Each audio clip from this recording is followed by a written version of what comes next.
আসসালামু আলাইকুম ওরহমতুল্লাহি ওবরাকাতুহু। প্রিয় দর্শক, না বুঝে কোরআন শরীফ তেলাওয়াত করলে কী লাভ সে সম্পর্কে সুন্দর একটি ঘটনা আছে। ঘটনাটি হলো আমেরিকা প্রবাসী একটি মুসলিম পরিবারের ঘটনা। ওই পরিবারের মধ্যে নানা এবং নাতি মধ্যে ঘটনাটি ঘটেছিল। নানা প্রতিদিন কোরআন শরীফ তেলাওয়াত করতেন, আর ছোট্ট নাতি অনেক দিন দেখে দেখে হঠাৎ একদিন নানাকে প্রশ্নে জড়িয়ে ফেললেন। নাতি বললেন, নানা, তুমি যে প্রতিদিন কোরআন শরীফ পড়ো, তুমি কি তার অর্থ বুঝো? নানা বললেন, না। নাতি বললেন, তাহলে কেন পড়ছো যার অর্থ তুমি বুঝো না? নানা বললেন, ঠিক আছে, আমি তোমাকে এর উত্তর একটু পরে দিচ্ছি। তার আগে তুমি কি আমাকে একটা কাজ করে দিবে? নাতি বলল, আচ্ছা বলো, কি কাজ করতে হবে? নানা বলল, আমাকে ওই ঝুড়িতে এক ঝুড়ি পানি এনে দিবে। উল্লেখ্য যে এখানে ঝুড়ি বলতে কয়লা রাখার তলা ছিদ্র বিশিষ্ট একটি ঝুড়িকে বোঝানো হয়েছিল।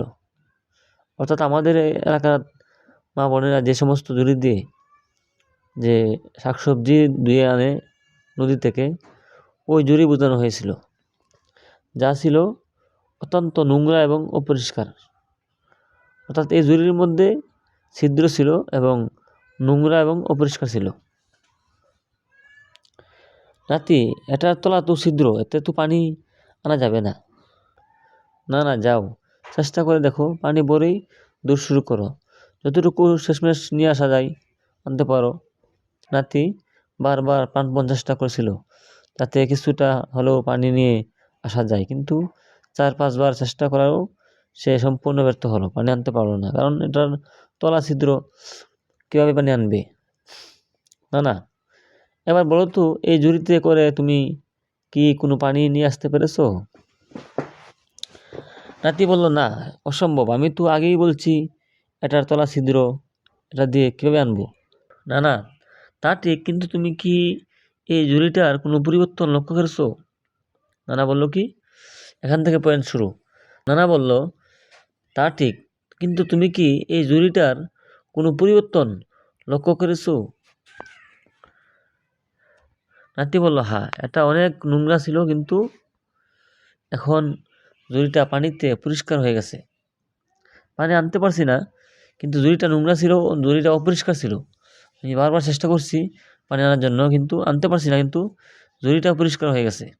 না না, ঠিক বলেছো, তাহলে এবার শোনো, তুমি যেমন তলা ছিদ্র ঝুড়ি নিয়ে পানি আনতে পারোনি, কিন্তু পানিতে ঝুড়িটা নিজে দ্রুত হয়ে গেছে, ঠিক তেমনি কোরআন না বুঝে পড়লেও অন্তত এতে পাঠকের অন্তরে গুণাগুলো দ্রুত হয়ে অন্তর আস্তে আস্তে পরিষ্কার হয়ে যায়। সুবহানাল্লাহ।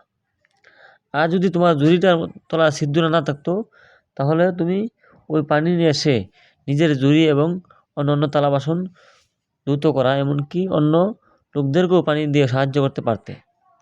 ঠিক তেমনি তেলাওয়াতকারী অর্থ বুঝে বুঝে পড়লে এবং তা আমল করলে এটা শুধু পাঠকারীর গুনাই দ্রুত করবে না, বরং সেই এলেম ও আমল দ্বারা অন্য মানুষের গুনাহ দ্রুত হওয়ার উসিলা হয়ে যাবে। সুবহানাল্লাহ। এই দর্শক, বুঝতে পারছেন এখানে কি সুন্দর একটা উদাহরণ দিছে। যে ব্যক্তি কোরআন শরীফ অর্থ না বুঝে পড়বে, তার অন্তর পরিষ্কার হয়ে যাবে, আর যে ব্যক্তি অর্থ বুঝে বুঝে পড়বে, তার অন্তর পরিষ্কার হবে এবং অন্য লোকদেরও অন্তর পরিষ্কার করতে পারবে। এই জন্য আমরা প্রতিদিন কোরআন শরীফ তেলাওয়াত করবো, অর্থ বুঝি আর না বুঝি। কী করবো? আল্লাহ রাব্বুল আলামিনের এই পবিত্র কালাম প্রতিদিন সকাল বিকাল বেশি করে তেলাওয়াত করবো। আল্লাহ রাব্বুল আলামিন আমাদের সবাইকে সেই তৌফিক দান করুক, আমিন। ভিডিওটা শেয়ার করে দিবেন, যাতে অন্য মুসলমান ভাই বোনদের কাছে এই ভিডিওটা পৌঁছে এবং তারা যাতে আমল করতে পারে।